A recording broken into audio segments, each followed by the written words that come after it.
هاوڵاتیانی خورمات و بەهۆی زیادبوونی جوڵەی چەکدارانی داعش لە سنوورەکەیاندا لە ترس و دڵ ڕاوکێدان بۆیە داوای گەڕانەوە و جێگیرکردنی هێزی پێشمەرگە دەکەن بۆ ناوچەکانیان.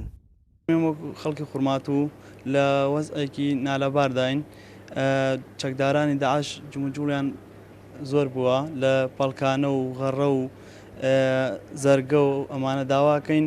هێزی پێشمەرگە باوبەشی بگەڕێتەوە بۆم ناوچارە بۆەوەی خەڵک باسوودەی ژیان بەسەر بوات.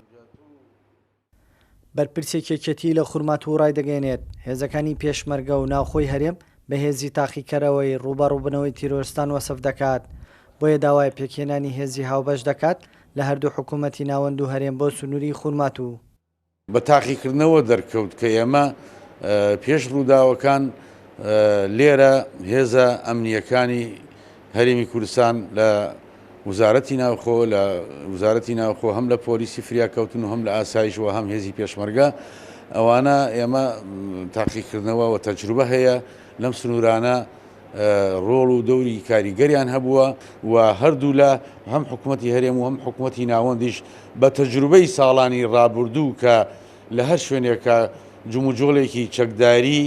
یا ڕێکخراویان هەبوایە لە ماوەیەکی زۆر کورت و کەمدا ئەیانتوانی سەیتەریان بەسەریا کرد و کەشفە بوو ئەگیران. چاودێرانی خورمات و داوا دەکەن لە هەر ڕێکەوتنێکدا بۆ پێکهێنانی ژووری ئۆپراسیۆنی هاوبەش لە نێوان هێزە عێراقیەکان و پێشمەرگەدا ڕەچاوی گرنگی هەڵکەوتەی جوگرافی خورمات و بکرێت و ئەو ژوورە هاوبەشە لەو قەزایش جێبێجێ بکرێت. شاری دووس خورمات و چەقی ململانێ سیاسی و سەربازیەکان بووە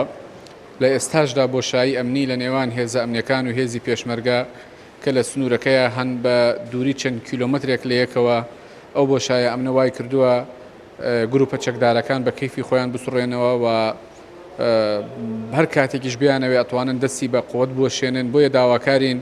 هێزی پێشمەرگە و حکوومەتی عێراقی لە دووس خورماتوش ڕێکەوتن بکەن چونکە شاری دووس خورمات و ئەتوانم بڵێم دەرگای چارەسەری کێشەکانی کێرکووکە بەڕووی هەرێمی کوردستاندا و هەموو ئەو هێزە سەربازیانەی کە بەرەو کەرکووک و بەرەو شارەکانی تر دێن